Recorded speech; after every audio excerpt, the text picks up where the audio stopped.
So welcome to another YouTube video, guys. And today I'm just going to be doing a recap of how the 7 bets we took in the group got on. So first of all, if you want all of the bets, currently they are all going to be goal-driven markets. Click in the description down below for the school group and Discord.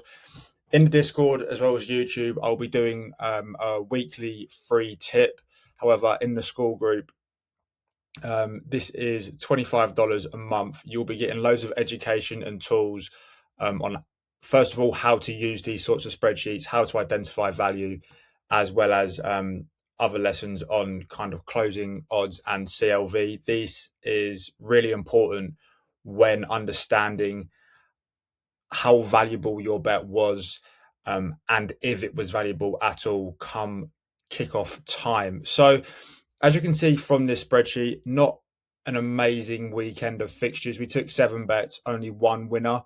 And within the group, I did kind of do a live bet breakdown on the Stuttgart Dortmund game, as this was an example of not betting on what we think would happen, but instead betting on the price, because the price for the under 2.5 goals at 2.75 was frankly far too high. So as you can see here, we've got 6 losing bets. The first one of the weekend was Werder Bremen and Leipzig. This was under 2.5 goals, and unfortunately, the third goal in this game came in the 94th minute, so causing this one to lose. The Dortmund one we've already slightly touched on. This game finished 2-0, and that was our only winner of the weekend. Getafe Athletic Club, this finished 2-0 to the home side, again over 2.5. Unlucky with this one, as Athletic Club were the favourites, and if they managed to get their goal, get themselves back in the game, this would have been a cash. Our bet of the weekend, so our highest value bet, was Union Berlin versus St. Pauli. This game finished 1-1. However, if we look at the CLV, we took odds of 2.5. At kickoff, the odds for the over were 2.2. So essentially, from this bet, we did beat the market. We got a much better price than the closing odds. However, unfortunately, the game didn't end in our favour. Lorient versus Paris FC, again over 2.5. This game finished 1-1. Lecce versus Atlanta, we went under 2.5 in this one, and Atlanta won the game 3-0. And this was our only negative CLV of the weekend. So again, what that means is the odds we took at 1.8, the market closed at 1.91. So the market essentially didn't agree with our under. And in a lot of cases, unders, the prices will inflate closer to kickoff because a lot of the public money comes in for the overs, as people want to see goals in games, and people often kind of chuck in the overs and money line, so favourite results, in their accumulators, which, if done enough, it will affect the price.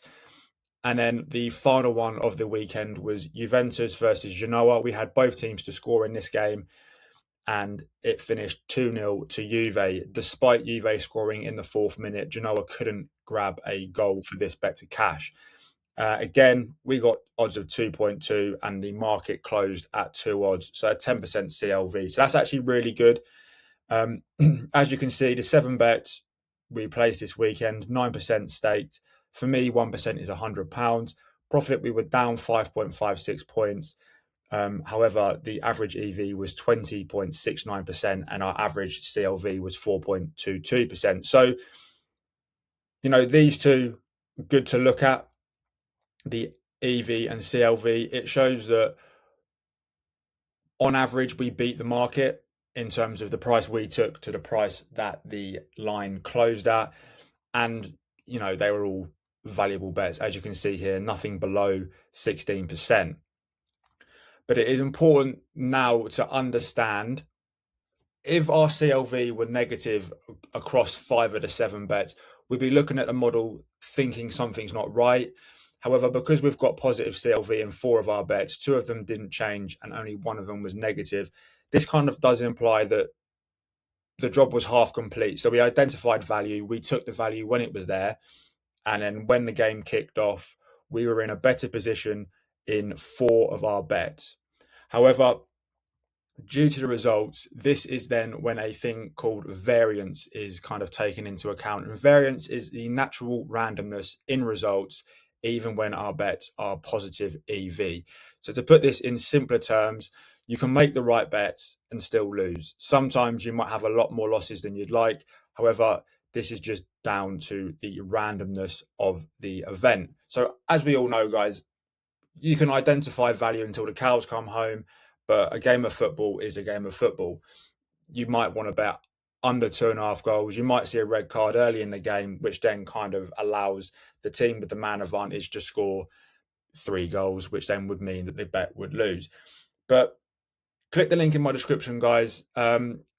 Check that out. It's only $25 a month. You can cancel anytime. And essentially, what I'm doing in that group is educating people on how to find value using this model, kind of when to take their bets, and really just diving deep into the structure behind it. So if I now go and look in the classroom, for example, we've got all these things here, like the betting framework, we've got the EV and probability classrooms, Poisson model, a staking strategy, which again allows us to kind of use our bankroll efficiently, so we're not going to be impacted by these sorts of losses like this weekend, as well as live application bet breakdowns. So you saw one of those on YouTube before the weekend on the Union Berlin game.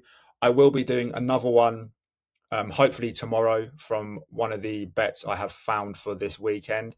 I believe there's 48 fixtures in the top 5 European leagues this game, and as of right now, 19 of those games have passed the minimum EV and value gap thresholds. So any questions, guys, drop me a comment below. Subscribe to the channel if you're new around here, and let's get back to beating the bookies.